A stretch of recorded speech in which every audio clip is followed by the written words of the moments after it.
¿Qué tal? Buenas noches. Vamos a iniciar con la clase del día de hoy de Ética y Filosofía. El tema de hoy día que vamos a ver es filosofía antigua.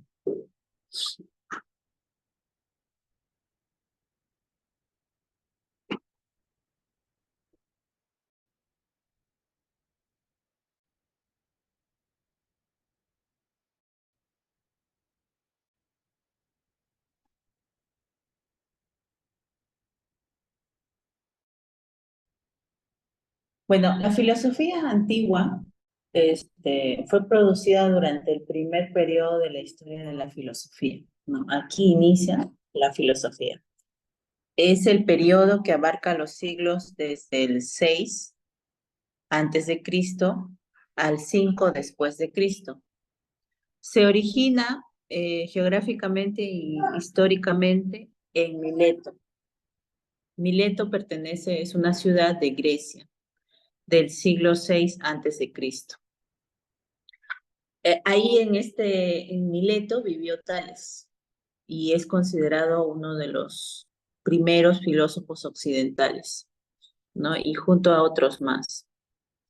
Por ejemplo, tenemos ahí a Anaximandro y Anaxímenes, que estos tres, Tales, Anaximandro, Anaxímenes, junto con Pitágoras, Heráclito y Parmenides, son parte de los que se llaman presocráticos. ¿Ya? Entonces, recuerden entonces que estos seis representantes, los primeros filósofos de la historia de la antigua Grecia en este caso, eran llamados presocráticos. Ellos que estudiaban, en sí estudiaban la naturaleza, ¿no? Porque recuerden que habíamos visto que la filosofía estudia el entorno, el aprendizaje, la sabiduría, pero en este caso, en esa época, lo que más aflorecía o se podía ver en el entorno era la naturaleza, ¿no? Y vivieron durante el siglo 6 antes de Cristo. Después de ellos aparecieron los sofistas. Tenemos ahí dentro de los sofistas a Gorgias y a Protágoras.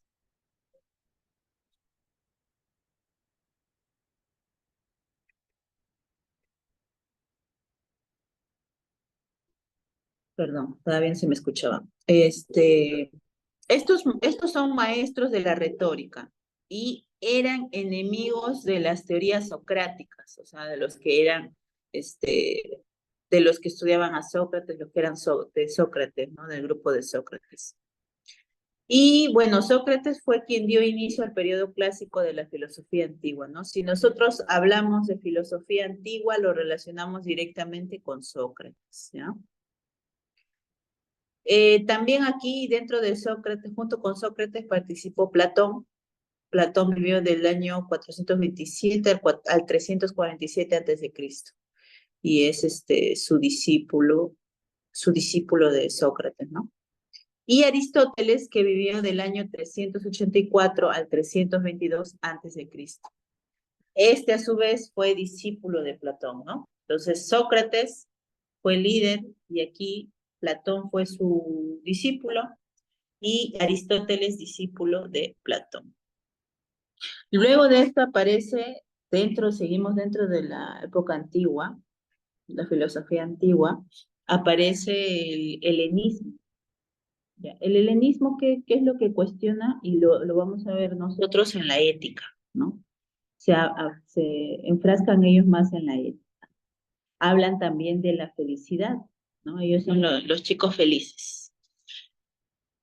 Participaron dentro del helenismo el escepticismo, el epicureísmo y el estoicismo, ¿ya? Y también en simultáneo y como un rastro del periodo clásico, aquí surgen las escuelas socráticas menores, ¿no? Después que Sócrates empieza a hacerse conocido como el mejor de todos los filósofos, ¿no? Él empieza a crear escuelas, son escuelas menores. Se derivan de ellos los cínicos, los cirenaicos y los megaricos. La filosofía antigua termina en lo que se conoce como la antigüedad tardía. Esta etapa, algunos historiadores la consideran una etapa de transición para la filosofía medieval. O sea que después de esta etapa de la filosofía antigua, cuando aparece la antigüedad tardía, pasamos a la filosofía medieval, ¿no? Entonces, durante la antigüedad tardía surgió el neoplatonismo, que hace una recuperación de las ideas platónicas, pero a través de los trabajos de Filón de Alejandría. Filón vivió en el año 3 antes de Cristo hasta el año 52 después de Cristo. También acá aparece Plotino, vivió del año 204 al 270, y Proclo, que vivió del 480 al 485. En esta etapa de la filosofía antigua aparecen también los patrísticas, que ocuparon y fueron uno de los primeros pensadores cristianos, ¿no? Porque en esta época se habla bastante del cristianismo. Entonces, aquí es donde nace el inicio de la defensa de la fe. Se denomina la apologética, en contra del pensamiento pagano, ¿no? Entonces, eh, por así decirlo, creen en lo que es la Biblia, ¿no? Se guían de la Biblia. Entonces, ellos estudian eso para poder demostrar, ¿no? La fe, las creencias. Aquí tengo, para que ustedes tengan una idea, un mapa conceptual, perdón, una línea de tiempo de la filosofía antigua, con las corrientes filosóficas y su ubicación. Ya, la primera parte de los presocráticos, como ya les había mencionado, del año 600 antes de Cristo al 400 antes de Cristo. Ya. Aparece, miren si se dan cuenta, en un periodo en que está entre el periodo clásico, hay una intersección ahí. Aquí los que habíamos mencionado sobresalen Tales de Mileto, Anaximandro, Parmenides, Heráclito y Pitágoras. Ellos son los que sobresalen. Luego aparece aquí el periodo clásico, que es del año 500 antes de Cristo al año 200 antes de Cristo. Y ahí termina para dar inicio al periodo helenístico. En el periodo clásico aparecen tres corrientes: los sofistas, que son los Protágoras, los Gorgias; los socráticos mayores, que aquí están Sócrates, Platón, Aristóteles, que es lo que más estudiamos, ¿no? Hasta en educación estudiamos bastante sus corrientes filosóficas en la educación, cómo contribuyen ellos en la educación, en la pedagogía, ¿no? Y acá también aparecen los socráticos menores, que son megáricos, cínicos y los seranoicos. Y por último, dentro de la época clásica aparece el periodo helenístico y antigüedad tardía. Está los epicúreos, los estoicos, los escépticos y los neoplatónicos. Neoplatónicos son nuevos, o sea, nueva ideología de Platón. O sea, se guían por la ideología de Platón, pero han mejorado, ¿no? Han mejorado. Entonces, estas corrientes ya luego dan inicio a la filosofía medieval, ¿no? Pero el día de hoy solamente vamos a ver la filosofía antigua. Bien, vamos a ver. Del mito a la filosofía. ¿Se acuerdan también que habíamos hablado de que alguna parte de la filosofía, como los griegos, hablaban, estudiaban y creían que los dioses dirigían su vida, ¿no? Entonces vamos a ver esta parte, entonces, cómo se relaciona y qué es en la etapa antigua, ¿no? La filosofía antigua surgió en Grecia alrededor del siglo VI a.C. Y aquí se acredita a Tales de Mileto el primer intento por dar una explicación última de la realidad. En ese sentido, la filosofía en sus orígenes se aproximaba a otras formas de conocimiento como el mito, la religión o la poesía. Esos eran los temas que más se desarrollaban, ¿no? El mito, la religión y la poesía. A ver, un ratito, por favor.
Seguimos, disculpen la interrupción.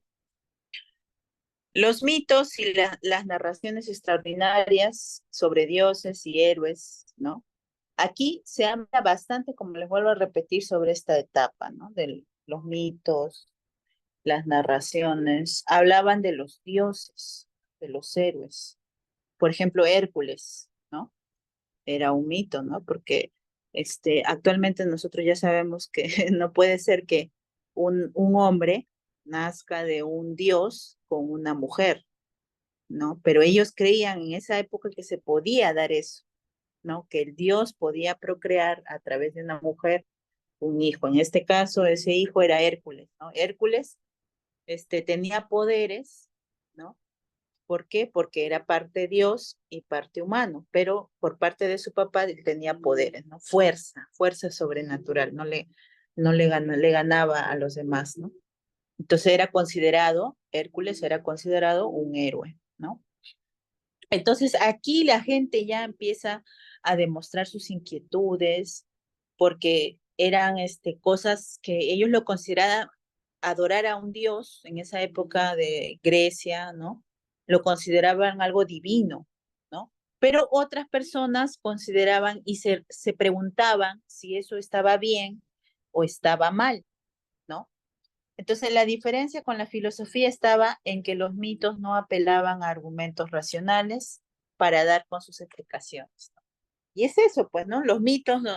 Por ejemplo, como le decía de Zeus con una mujer humana y tenía un hijo que era un héroe, entonces no se podía explicar de manera racional cómo esto era posible, ¿no? Y entonces ya ahí vas creando inquietudes, ya no crees ya crees que esto es una fantasía, que no es real, ¿no?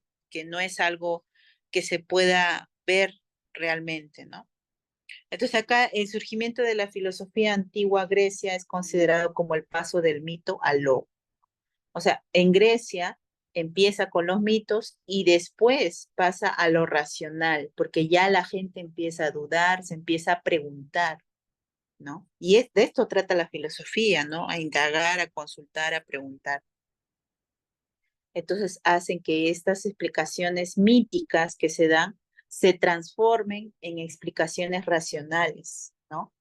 Por ejemplo, en este caso, los filósofos presocráticos del siglo VI, como Tales, Parménides, Heráclito, ellos empiezan a crear esto, dar explicaciones de la explicación mítica a pasar a una explicación racional.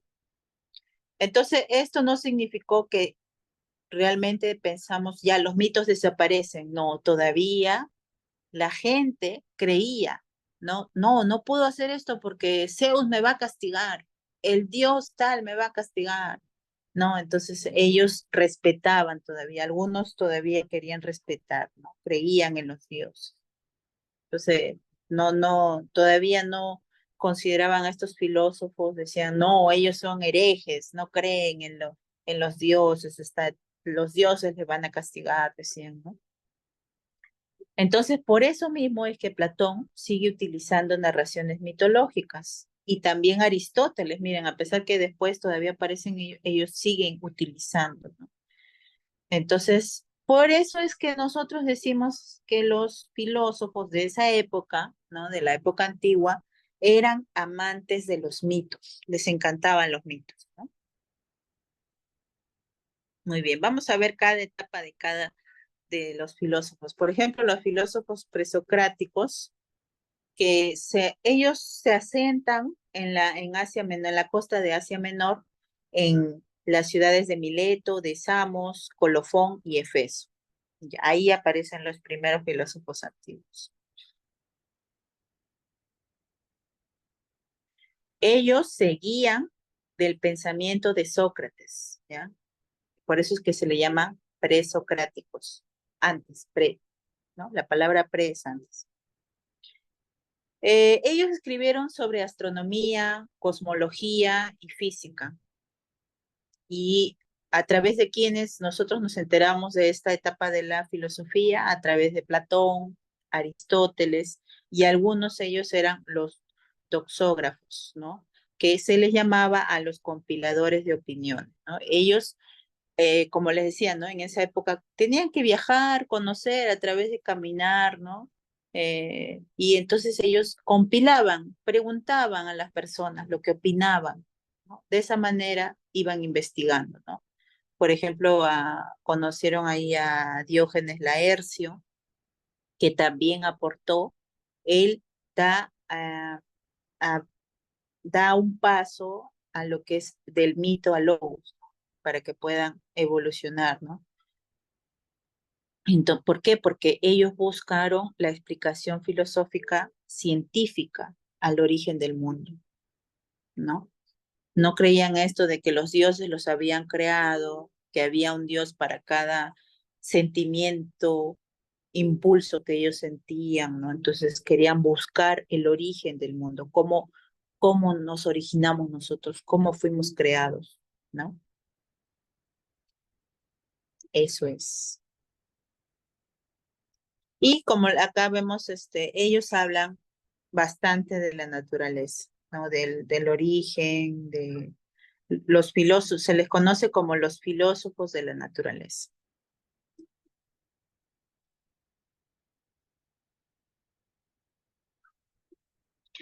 Aquí tenemos a Tales y los filósofos de Mileto. Ahí tienen una imagen de Tales. Mayormente he encontrado puras como esculturas nomás. Ahí encontré uno. Y después van a ver a los demás, se parecen. En la ciudad de Mileto vivieron Tales, Anaximandro, Anaxímenes, ¿no? Tales fue un legislador, matemático y astrónomo. Miren, no solamente en esta época podemos decir que esas son sus profesiones, ¿no? No solo era uno, era legislador, matemático, astrónomo. Tenía, por así decirlo, en la actualidad tenía tres profesiones. Miren cuántas profesiones tenía Tales de Mileto. ¿Mm? Entonces, él habla sobre que hay que dar cuenta de los cambios y la multiplicidad observados en la naturaleza, el origen, el principio, por qué existimos, de dónde venimos, quién nos creó, ¿no? Esas preguntas, por ejemplo. Para Tales, la arge de la naturaleza era el agua. Por ejemplo, él, a través de las opiniones, de lo que ha investigado, el arge de la naturaleza era el agua. ¿Por qué? Porque dice que es un elemento al que postuló como principio y origen de todas las cosas, ya que era todo lo que podía verificar todo lo que es, vivificar todo lo que es, ¿no? O sea, nosotros, por ejemplo, si lo vemos ahora, el agua, decimos siempre, han escuchado ustedes, el agua es vida, ¿no? Entonces, ¿por qué decimos eso? Por Tales, porque Tales pensó que desde el agua se dio el origen, es el principio, ¿no? Decimos que si no tomamos agua nos morimos, ¿no? Tenemos que tomar agua para poder vivir. Entonces, para él, por eso se consideró de esta manera, que el agua era el arge de la naturaleza. Allá, y arge, ¿ya? La palabra arge significa principio u origen.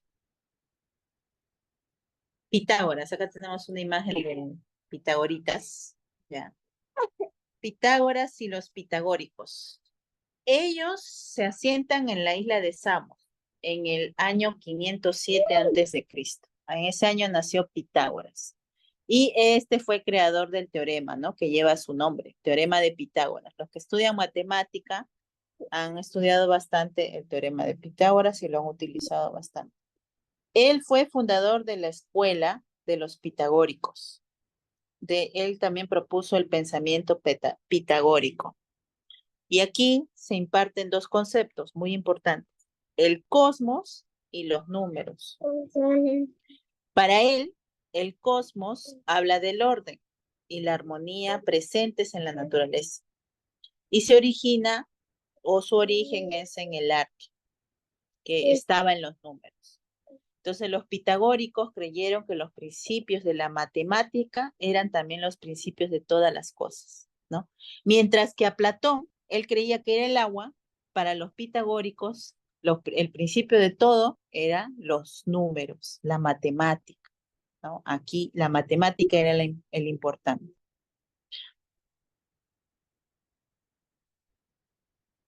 Ahora, ellos proponen propusieron que el ser humano está compuesto por cuerpo y alma, ¿no? Y que el alma era la parte noble que entraba al cuerpo a través de la respiración para poder purificarse, ¿no? Aquí es parte mito, parte realidad, ¿no? Está dando a conocer de esa parte. Poco a poco ya iremos conociendo más, ¿no? Pero entonces ellos consideran que el alma era el aire que nosotros respirábamos para purificarnos, ¿no? Por eso éramos buenos. Luego tenemos este patita que se llama Heráclito Efeso. Ahí también tiene mayormente, como les digo, he encontrado esculturas. Heráclito de Efeso, nacido en el año 544 a.C. Él pertenecía a la ciudad de Jonia, de Efeso. Se le llama el Oscuro. ¿Por qué le dicen el Oscuro? Por sus opiniones. Era difícil de entender, ya, porque él presentaba sus opiniones de manera enigmática, ¿no? No era claro, ¿no? Así, por ejemplo, ahorita hemos escuchado a Tales, a Pitágoras, se entendía mejor, ¿no?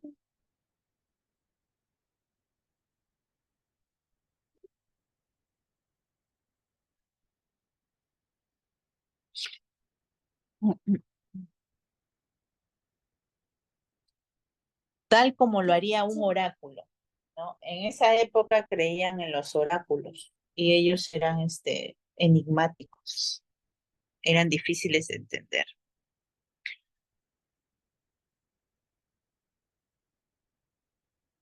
Él escribe un libro que se llama De la naturaleza. De este libro se conservan 130 fragmentos cortos, o sea, quiere decir que no están todos los fragmentos que él escribió, ¿ah? Solo se ha podido conservar 130 fragmentos cortos, ¿ya? Él propuso que por todas las cosas estaba el logos, ¿no? El origen, la palabra del origen griego que significa explicar, hablar, mostrar lo que es, o incluso la razón, el logos, ¿no? ¿Se acuerdan que habíamos visto al principio en la filosofía, que era la filosofía del logos, ¿no? La razón. Él también nos habla de que dentro del cosmos estaba el logos, o sea, dentro del cosmos estaba la razón, ¿no? Lo que era la explicación de todo esto, ¿no? Platón nos habla del, del agua, Pitágoras, los números, y aquí Heráclito nos habla del cosmos.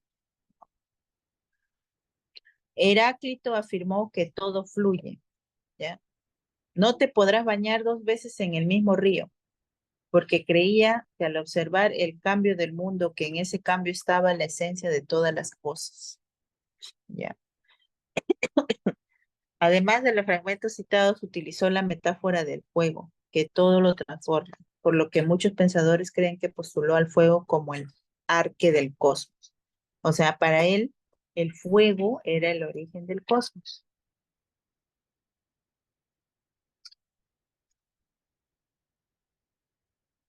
Luego tenemos acá, ahí está, para que lo vean, a Parménides de Elea.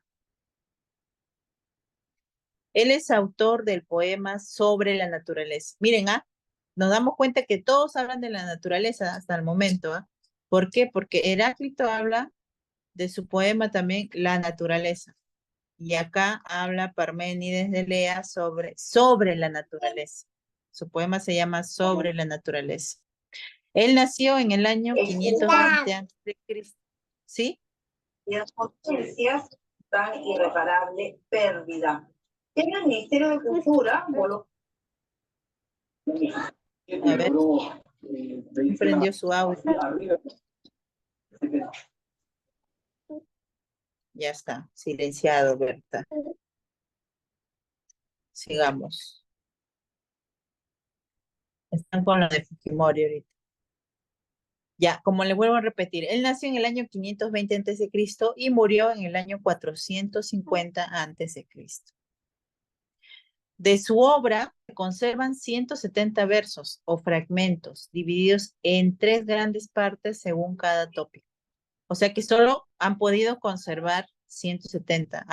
Ellos han tenido más, pero históricamente, ¿no? Ustedes saben, el papel se maltrata, los documentos, las lluvias y todo eso, ya pues solo se ha podido conservar 170 versos o fragmentos.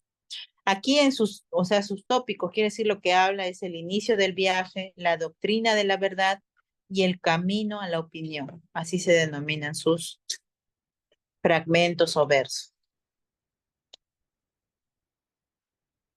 El poema de Parménides habla de dos caminos, el de la verdad y el de la opinión. El camino de la verdad es el que lleva al filósofo al descubrir la doctrina del ser, ¿no? De la persona, como humano, ¿no? Es el o no ser, ¿no? Esta frase que dice ser o no ser, he ahí el dilema, ¿no? Se opuso a la teoría de los opuestos atribuida por Heráclito y decretó que solo lo que es existe. O sea, solo lo que nosotros vemos que estás viendo en ese momento, existe. Lo demás no existe, no es verdad, ¿no? Entonces, Parménides también es conocido por haber sido el maestro de Zenón, el maestro quien escribió varias aporias, entre ellas la más famosa es la de Aquiles y la tortuga.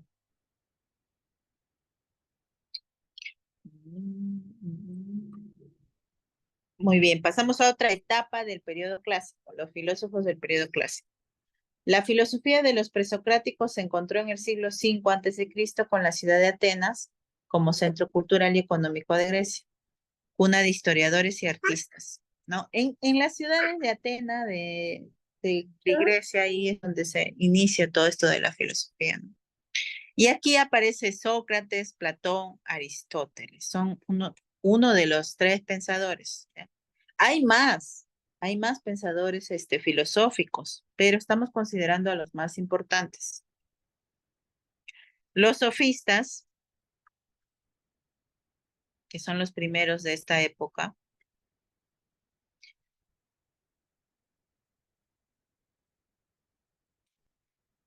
ellos aparecieron antes de la era socrática, ¿ya? Son maestros de la retórica y surgieron porque en ocasión de la democracia y como resultado de la demanda de maestros por parte de aquellos que pretendían acceder al poder, o sea, de los gobernantes. Estos gobernantes necesitaban tener maestros. Entonces es que estos sofistas aparecen, pero aparecen antes de los Sócrates. La palabra sofistas viene de la palabra sofos, que significa sabio. Los sofistas entonces eran sabios convertidos en maestros. Entonces ellos creían que solo una persona sabia se podía considerar en esa época maestro, ¿ya? Entonces, al abandonar el estudio de la naturaleza, ellos se abocaron al estudio del hombre, de sus costumbres. Y es ahí que ellos someten a juicio de las personas la idea de la verdad a través del método dialéctico, es decir, mediante el diálogo. Algunos sofistas se volvieron famosos, como fueron en este caso los Protágoras de Adera y los Gorgias de Leontinos. Si bien es cierto que muchos de ellos fueron acusados de relativistas, o sea, ellos al escuchar las conversaciones, porque eran diálogos entre ellos, entre personas, ellos, no sabían si eso era real o ficticio, ¿no? O mitológico, pero ellos lo creían real, entonces por eso es que se les consideraba relativistas.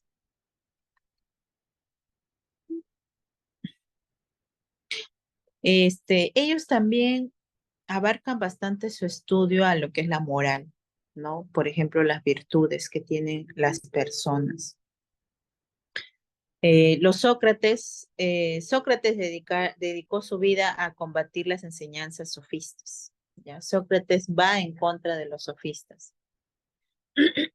y les reprocha su actitud escéptica, ¿no? Frente a los valores morales. Entonces, los los sofistas no, que creían en los valores morales, Sócrates no.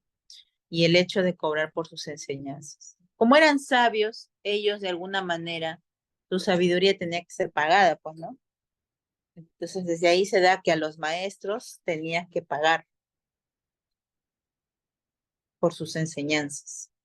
Sócrates. Normalmente siempre aparece una escultura así, ¿no? De Sócrates, pensativo ahí. A partir de la participación de los sofistas en la filosofía de Grecia y en oposición a ellos surgió el pensamiento de Sócrates, o también conocido como pensamiento socrático. Sócrates nace en Atenas en el año 470 antes de Cristo. Él dedicó su vida a la formación de los jóvenes de la ciudad. Por ejemplo, enseñó en este caso a Platón, que es su más célebre discípulo. En el año 399, Sócrates fue acusado de corromper a sus discípulos y actuar en contra de la religión del Estado, por lo que fue condenado y asesinado. En esas épocas no creían en Dios, ¿no? Sino tenían, como les digo, varios dioses. Entonces, para ellos era que Sócrates propusiera que no existen esos dioses, era una herejía. Al no haber dejado sus enseñanzas por escrito, él solo se sentaban, ¿no? Ahí Platón, por ejemplo, se sentaba, lo escuchaba, todo lo que él decía, le explicaba, había una conversación, un diálogo, pero no redactaban nada, ¿no? Como ahora todos hacen su libro, hasta por su propia vida hacen su libro, ¿no? En esa época no eran diálogos, conversaciones, él no dejó nada escrito. Entonces, ¿cómo nosotros podemos saber de la vida de Sócrates? A través de sus discípulos, ¿no? En este caso, Platón. Platón sí redactó sobre Sócrates. Entonces, por ese medio nosotros nos podemos enterar de Sócrates. Pero, a ver, no sabemos si lo que escribió Platón o lo que entendió lo que entendimos a través de la historia sea real. De repente él está creando algo de Sócrates, no sabemos, ¿no? Puede ser, ¿no? Entonces, eso es. Entonces ahí hay que ponernos a pensar un poquito en eso.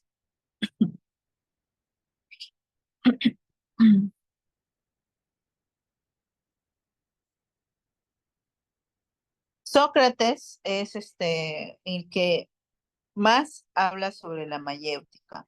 ¿Qué es la mayéutica? Es el nombre que recibe el método empleado para hacer filosofía a través del diálogo, ¿no? Como le vuelvo a repetir, Sócrates solo hablaba, contaba, conversaba, pero nada escrito, solo a través del habla, nada más, comunicación, de esa manera, de comunicación oral. Su forma de pensar de Sócrates se marcó bastante por la reputación del pensamiento erróneo y usaba bastante la ironía, ¿no? De ahí es que viene la palabra ironía, se utiliza bastante. En sus conversaciones que buscan dar con definiciones universales respecto a distintos valores y conceptos, ¿no? Él siempre, a través de sus conversaciones, hablaba sobre los valores, ¿no? Sobre alguna palabra nueva, dar una definición, pero una definición universal, que todo el mundo lo pueda entender, no solamente los de Grecia, sino todo el mundo. Él pensaba en el mundo en general, ¿no? Por ejemplo, hablaban sobre el bien, sobre la virtud, sobre la justicia, ¿no? Bastante hablaban sobre la justicia, el bien y el mal también. Platón, acá tenemos a Platón, discípulo de Sócrates, y es uno de los más importantes de esta época, de la época del periodo clásico de la filosofía antigua.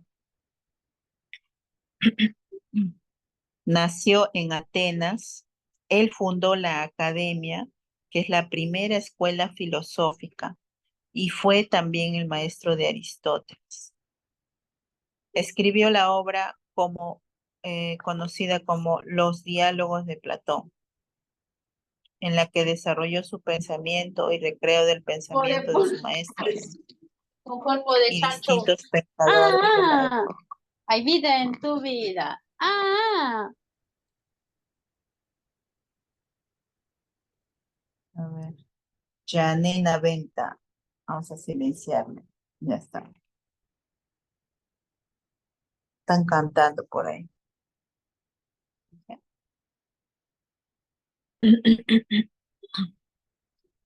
Él escribió los diálogos de Platón. Ya, aquí lo que quiere él quiere hacer conocer es su pensamiento, los pensamientos de su maestro también, ¿no? De Sócrates, ¿no? Y de otros pensadores. Así como Sócrates solo hablaba, dialogaba, había otros que hacían lo mismo, no escribían. Ay,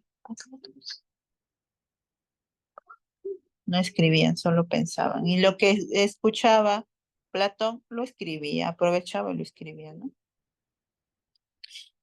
Sus aportes más importantes fueron la teoría de las formas, o también conocido como la teoría de las ideas. También habla sobre la alegoría de la caverna y del dualismo platónico. ¿En qué consiste el dualismo platónico? Que divide al mundo en un ámbito sensible y otro en un inteligible, por medio del intelecto. Entonces, para él existen dos mundos, el sensible y el inteligible. Su obra se divide en tres periodos, según la época. ¿Por qué? ¿Por qué se divide en tres periodos? Porque dependió mucho de cuándo lo escribió, ¿no? Tenemos el diálogo de la juventud, el diálogo de la madurez y de su vejez, porque fue en esas épocas que él escribió durante su juventud, durante su madurez y durante su vejez. Por eso le pusieron ese nombre. Estas teorías plantean las definiciones universales, ¿no? Que tanto buscó Sócrates, ¿no?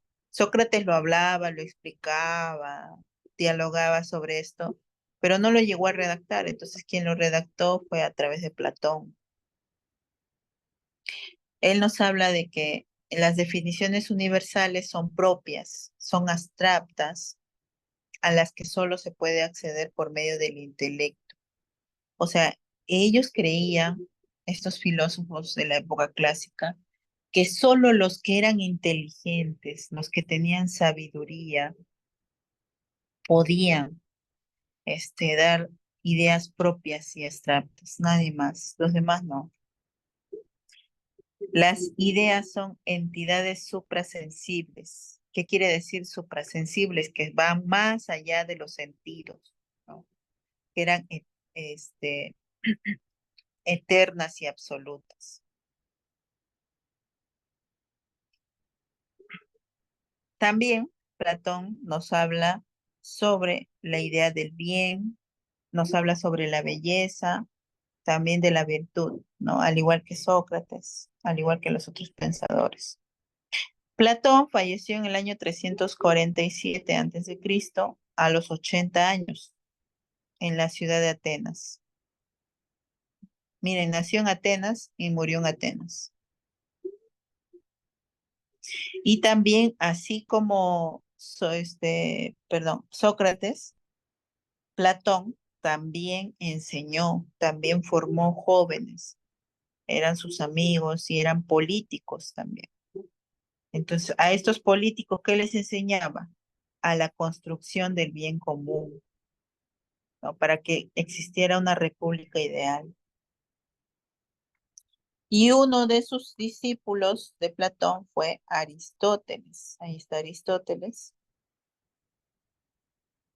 Él estudió en la academia, vivió del año 384 al 322 antes de Cristo.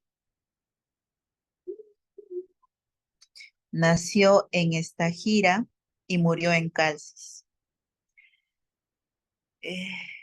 Es fundador del Liceo, que es otra escuela, La academia es una escuela y liceo es otra escuela que la fundó Aristóteles. Escribió casi 200 tratados, de los que hoy se conservan 31. Miren, se puede saber que él escribió 200, pero de repente pueden ser hasta más, pero solo se conocieron 200. Pero que actualmente solo se han conservado, se han podido conservar 31. ¿No? Es que tienen un trato especial esos documentos, así nomás no se puede este, conservar, ¿no? Por eso miren cuánto ha perdido.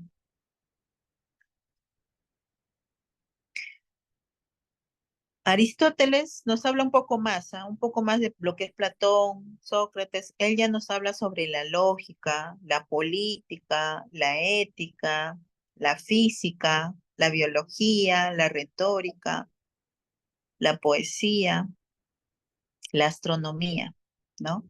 Bien, entonces podemos decir, por ejemplo, acá podemos decir que este Aristóteles fue político, físico, biólogo, retórico, poeta, astrónomo. Miren cuántas cosas ha sido este Aristóteles.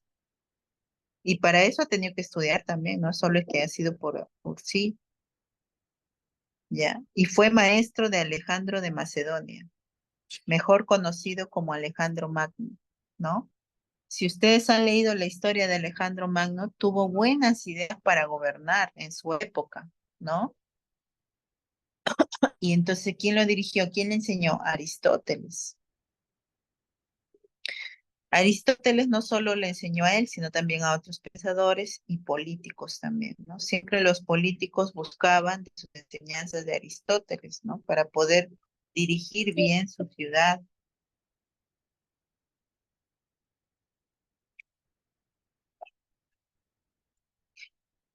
Sus obras más importantes hablan sobre la ética de Nicomaquea y también sobre la política. Se llama Política y la metafísica. Respecto a la metafísica, se destaca las enseñanzas que recogió de Parménides y habla sobre lo que es, ¿no?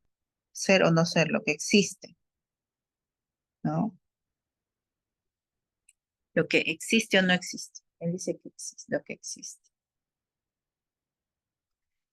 Luego tenemos a los filósofos del periodo helenístico y de la antigüedad tardía. Sócrates, Platón y Aristóteles son conocidos en la historia de la filosofía como los socráticos mayores. ¿Por qué? Porque ocupan un lugar de indiscutida importancia filosófica. Y en contraposición, en el siglo V antes de Cristo vivieron algunos filósofos conocidos como los socráticos menores, que continuaron con el pensamiento socrático y recuperaron algunas ideas de Platón y Aristóteles. Se les conoce a los cínicos, los megáricos y los cirenaicos.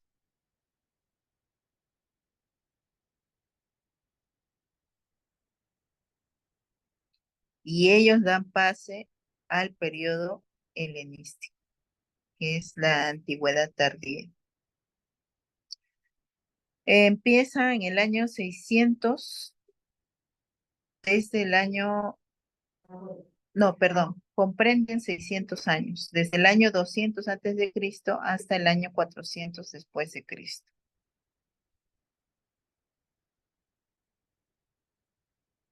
Aquí podemos encontrar a los epicúreos, a los estoicos y a los escépticos.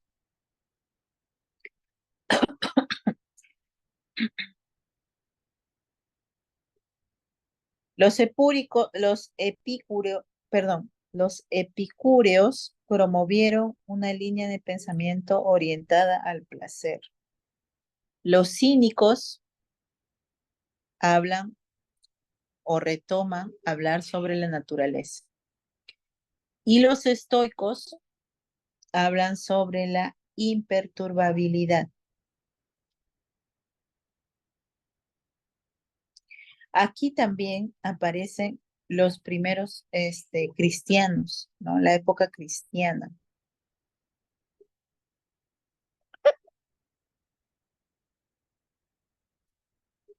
Y aquí también intervienen, ¿cómo se llaman? Los romanos, ¿no? Porque los romanos perseguían a los cristianos. Ellos no podían creer que existiera un Dios, ¿no? Entonces ellos perseguían a los cristianos, los romanos. También hablamos acá sobre los filósofos neoplatónicos, como son Proclo, Plotino. A ellos juntan la idea de Platón con la idea del cristianismo, ¿no? Haciendo que esto se converja la religión y la filosofía.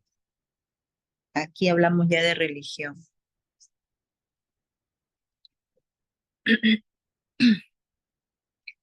La filosofía antigua en la actualidad. El pensamiento filosófico de la antigüedad es muy importante para la actualidad filosófica. Las ideas de Platón y las de Aristóteles, por ejemplo, han sido discutidas por más de 2000 años por casi todos los filósofos y pensadores de la historia, ¿no? Actualmente, nosotros seguimos hablando de ellos, ¿no? Utilizamos sus ideas, sus propuestas que nos dejaron. Por ejemplo, en educación se habla bastante de ellos. Y gracias a ellos se pudo expandir a diversas propuestas, diversas ramas, ¿no? Que dan lugar a pensamientos y corrientes propias dedicadas a la filosofía. Por ejemplo, ya no solo decimos a todo, no solamente le llamamos filosofía, ahora hablamos de la ética, la metafísica o la estética, ¿no? Sin ellos, sin que no hubiera habido la etapa antigua de la filosofía, no se hubiera podido desarrollar estos temas o estas disciplinas, ¿no?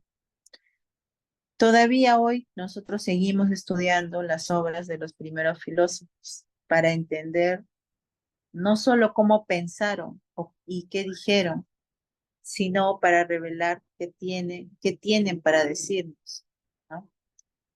Del pasado, de la historia, ¿no? Si ellos no hubieran propuesto esto de creer en la naturaleza, de que los dioses no existen, que hay que creer en algo más tangible, no hay que creer en los mitos, estaríamos hasta ahorita pensando en eso, ¿no? O creyendo eso, creyendo que existen los dioses, ¿no? Pero claro, aquí respetamos todo tipo de ideas, por si acaso, ¿no? Muy bien.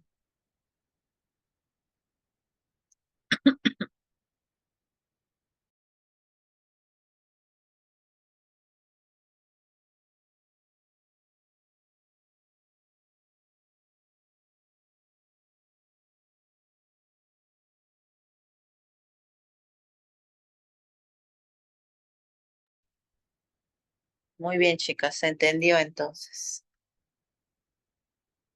¿Tienen alguna pregunta, alguna duda?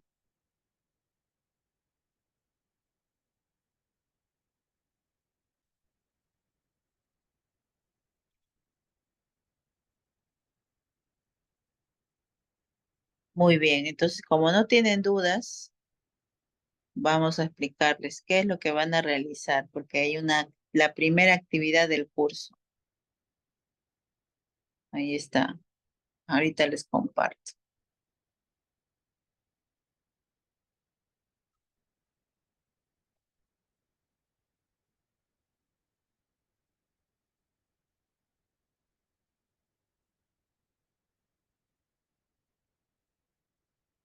Van a elabora una línea de tiempo sobre la filosofía antigua. Podrá subir el documento en PDF. Ya, en PDF lo tienen que hacer. Una línea de tiempo, ¿ya? Una línea de tiempo. Solo de la filosofía antigua, nada más. ¿ya? Nada más, solo de la filosofía antigua. Ahora, una línea de tiempo no es que me vas a escribir un testamento, dentro de la línea de tiempo. Es algo preciso, conciso, lo principal, ¿no? Es igual así como yo les he mostrado esas diapositivas, no les he puesto a todos los filósofos de la época antigua, sino ha sido a los más importantes de la filosofía antigua, ¿ya? No es que me vas a imprimir de internet, no, tienes que hacerlo tú, ¿ya? Porque si tú buscas en internet, hay ahí líneas de tiempo, ¿no? De la filosofía antigua, ¿no? Tienes que hacerlo tú, abres tu Word, haces en tu Word, si tienes tu computadora, si no tienes, lo que vas a hacer, puedes usar tu celular también, hay aplicativos para hacer líneas de tiempo, o también si no tienes celular, no tienes internet, buscas información o también de la diapositiva, utilizan la diapositiva y hacen su línea de tiempo. En una hojita, las que no saben usar computadora, no saben usar Word, pueden hacer en una hojita, hacen su línea de tiempo y lo suben a la plataforma, no como imagen, como PDF, ¿ya? Como PDF. ¿Por qué? Porque la imagen no se ve muy bien, en cambio en PDF se ve mejor.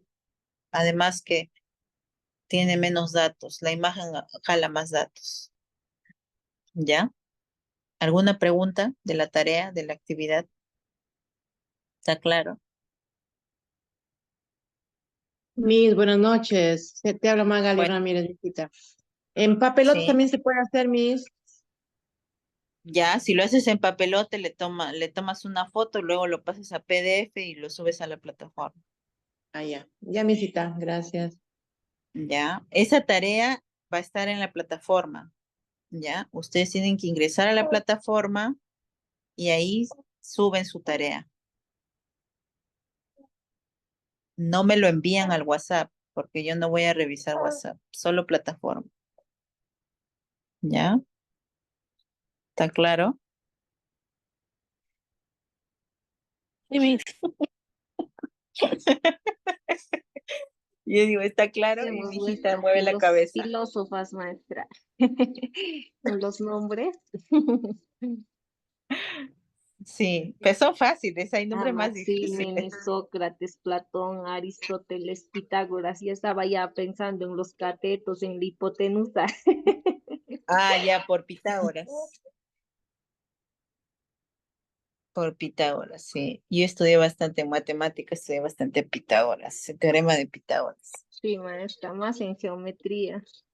Ajá, es sencillo, no es difícil. Sino que yo les pregunto, ¿está claro? Y entonces mi bebita me entiende, ella mueve su cabecita así, mueve su cabecita. Ella va a decir, yo creo en todo lo tangible, no me hables de cosas subjetivas, te va a decir mi tía. Miren, y hablando de eso, de lo tangible o no tangible, ¿no? Como en esa época, ¿no? Que los mitos. Actualmente los niños, si ustedes se dan cuenta, antes, por ejemplo, yo, mi experiencia como niña, yo creía que existía Papá Noel hasta los 10 años, ya, porque mi mamá me mandaba a dormir, al día siguiente veía que había regalos y yo creía que existía Santa Claus. Pero los niños de ahora, tú les hablas chiquititos, piensan que existe Santa Claus, ¿no? Bien chiquititos, 5 años, 6 años, hasta 5 años, 6 años, pero ya 7 años, 8 años, no, ya, no, no, mamá, mamá, papá, ¿por qué me mientes? No existe. Entonces, para ellos ya solitos entienden y saben, se dan cuenta, ¿no? Que no existe. Entonces, lo mismo en esa época, lo que pasaba era esto. Existían los mitos creados por algunos filósofos, porque había filósofos de todo tipo. ¿Por qué querían ellos que las personas crean? A ver, pregunta para ustedes, por qué querían estos filósofos que las personas creyeran en los mitos, que los mitos eran reales? ¿Por qué creen ustedes? Su opinión personal. Temor, mis, Rosa Robles nos dice por temor. A sembrarles temor para darles a entender algo también. Ya.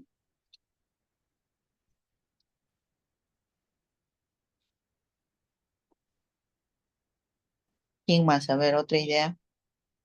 ¿Por qué creen ustedes que estos filósofos les hacían pensar a estas personas que los mitos que ellos hablaban eran reales? Los dioses te van a castigar. No, no puedes. Para obedecer reglas, para seguir Para- reglas, normas. Para seguir las costumbres, porque a veces los mitos son de las mismas costumbres de un pueblo y de repente para que sigan esas costumbres. Ya, muy bien. Reglas, costumbres. También mis para que creyeran en ellos, ¿no? En sus mitos, en las leyendas que ellos decían, en sus dioses, ¿no? Que... Claro. Muy bien, Elizabeth.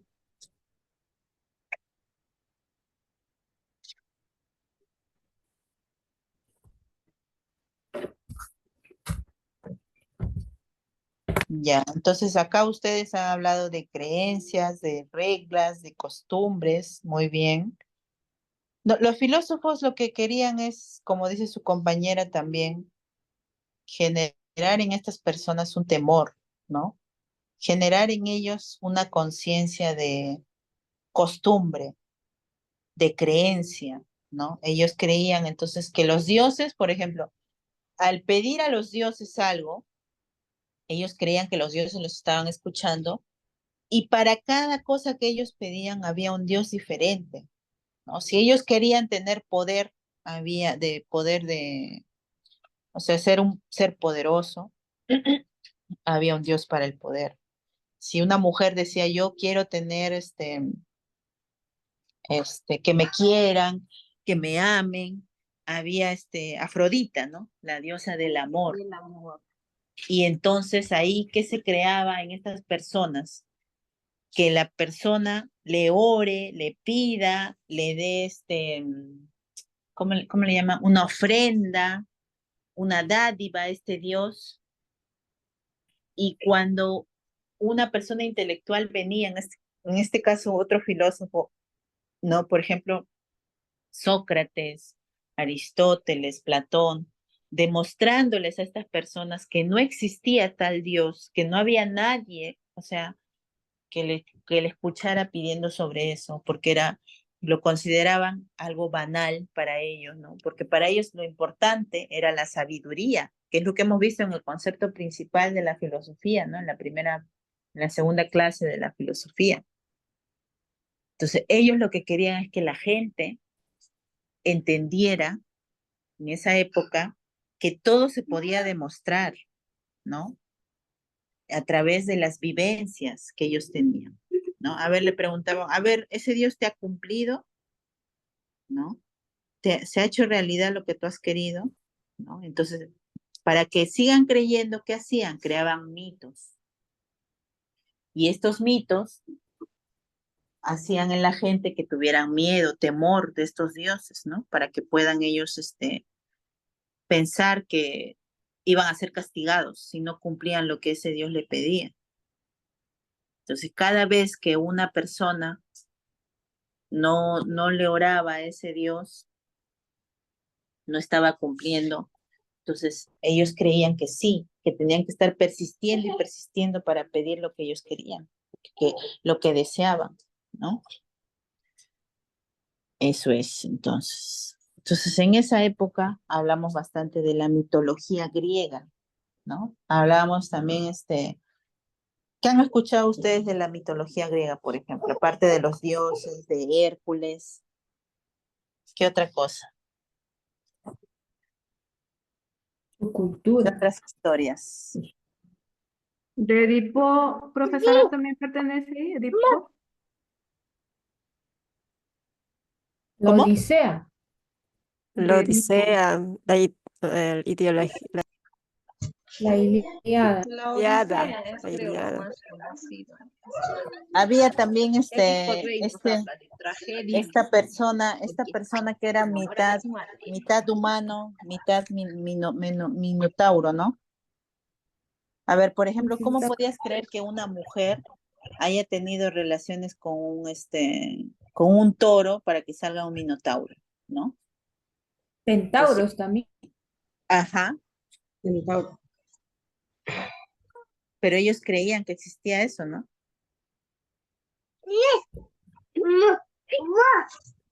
Profesora, pero esas historias o esos mitos, al leerlos, parecieran reales, porque yo he leído la de Edipo Rey y no sé, te atrae y por saber el final, el desenlace, o sea, la tragedia, y te deja con es verdad, no es verdad. Te deja muchas preguntas, ¿no? De dudas también. Incógnito.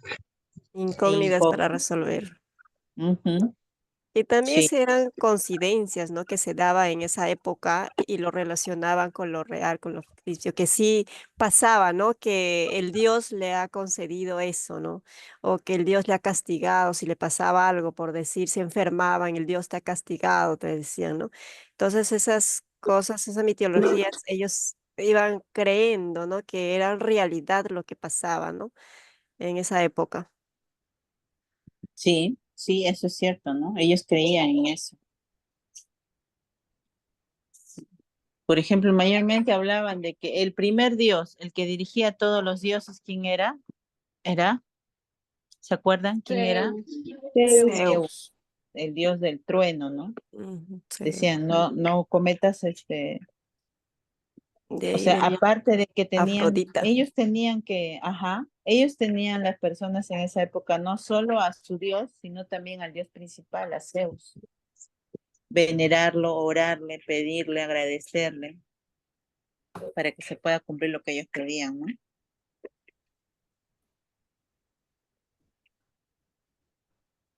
Muy bien, chicas. Miss, también Medusa, también, Miss. Ahí está, también hablamos de Medusa, ¿no? ¿Qué dice Gorgona. Medusa? Era una chica Sacerdotisa. ¿cómo se llama? Que la diosa Atenea le había dicho que no tenía que tener intimidad con nadie, que se tenía que conservar. Una Y sacerdotisa. y a ella la violó un dios y Poseidón. Medusa puso un castigo, Escucha cuando está le hablando. puso ese castigo de tener esa cabeza, creo que 7 cabezas.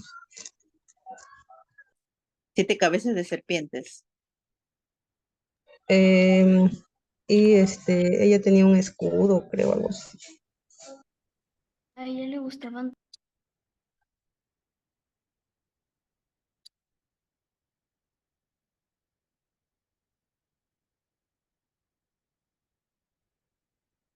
Claro, en el caso de Medusa, la castigaron y tenía 7 serpientes en la cabeza.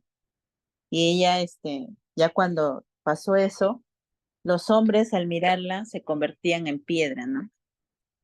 A las serpientes. Por eso no podían mirarla, ¿no? Claro, fue Y castigada por Atenea. fue castigada, ajá, y el dios Poseidón se enamoró de ella y la violó, y ella Ujú. fue una víctima, pues, de todo eso, ¿no? Usualmente la ven como si ella fuera un monstruo, la mala del cuento, pero al final, ella ha sido víctima de Atenea o sea, prácticamente de los dioses, pues, ¿no? Que Poseidón la violó y pues Atenea pues, le impuso ese castigo, ¿no? Así es, ¿no? Y así cuando cuentan este mito, entonces la gente dice, no, tenemos que obedecer a los dioses porque si no nos van a castigar como como Medusa. No queremos ser como Medusa, no queremos que nos pase como Medusa. Y entonces así asustaban a las personas y las personas le hacían caso a los dioses. O sea, supuestos dioses, ¿no? Porque eran los sacerdotes de estos dioses, o sea, las personas, humanos. es como una chismosa que cuenta una historia y todos le creen, ¿no? Pero no, nosotros no nos ponemos a pensar que si eso es verdad o es mentira, es realidad o es ficticio. Entonces, ellos, los filósofos, entonces de esta época ya empezaron a ver que tenían que ver en lo que estaba en su entorno, en la naturaleza, el ser o no ser, demostrar, ¿no? Entonces, algunas personas ya empezaron a escuchar a los filósofos y empezaron a entender que esos eran mitos, creencias que ellos tenían para que los alejaran de la realidad. Así es. Ajá. Acá, por ejemplo, su compañera Yana Paucar dice, Yana Paucara, en nuestra realidad actual pasa lo mismo. El que tiene más poder abusa de todos. No está fuera de la realidad. Claro, puede decir su idea y las personas lo siguen como corderitos y le creen, ¿no? Pero tiene que haber alguien inteligente que le saque de ese sueño, por así decirlo, ¿no? Entonces hay que saber escuchar, como dicen los filósofos, llenarnos de sabiduría. ¿Y cómo nos llenamos de sabiduría? A través de la lectura. Si nosotros leemos, vamos a saber qué es lo que vamos a seguir, a dónde nos vamos a dirigir, a quién vamos a escuchar, ¿no? Y también algo que ustedes estaban contando, algo de las relaciones y todo eso. Antes, los libros que después se redactaron sobre Grecia, Roma, hay bastante morbo, ¿no? Y a la gente le gusta el morbo, y actualmente también, ¿no? Entonces, para que a la gente le atraiga todo esto de las historias, actualmente, ¿no? Se redacta de manera morbosa lo que pasó o lo que pudo pasar o lo que imaginariamente pasó durante la época de Grecia, ¿no? En la mitología griega, en esa parte de la mitología griega, ¿no?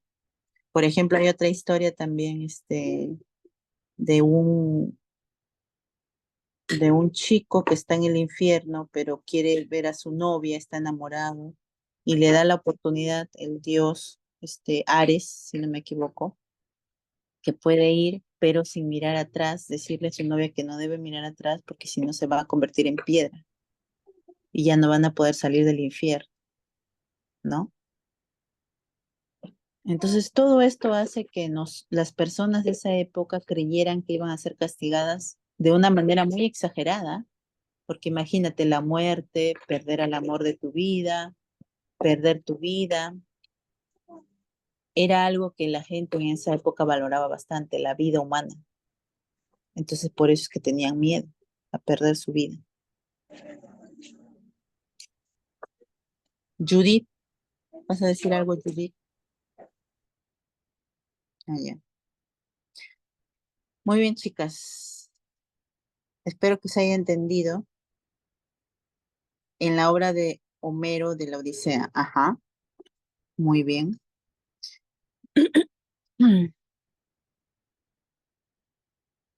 También ¿cómo se llama?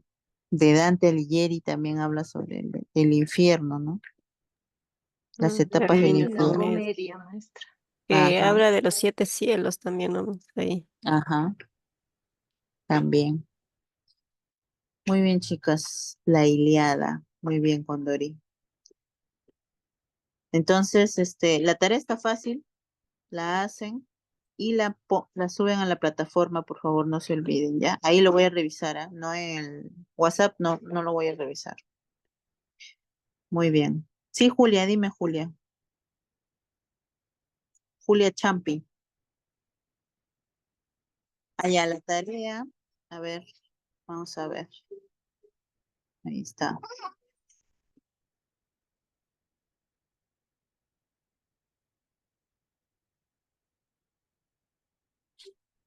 Elabora una línea de tiempo sobre la filosofía antigua.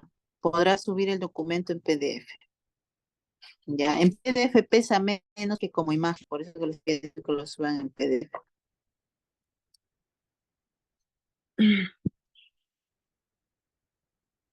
Ya. Una línea de tiempo no tiene que estar ahí bien redactada, o sea, bastante texto no hay en una línea de tiempo. Preciso, conciso, imágenes, siempre se coloca imágenes en una línea de tiempo. Ya, eso es pequeñito, algo pequeñito, solo de la filosofía antigua, nada más, ¿ya? Muy bien, chicas. Espero que haya quedado claro.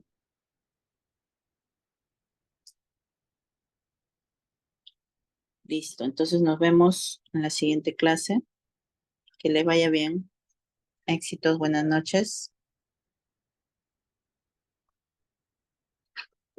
Buenas noches, Miss.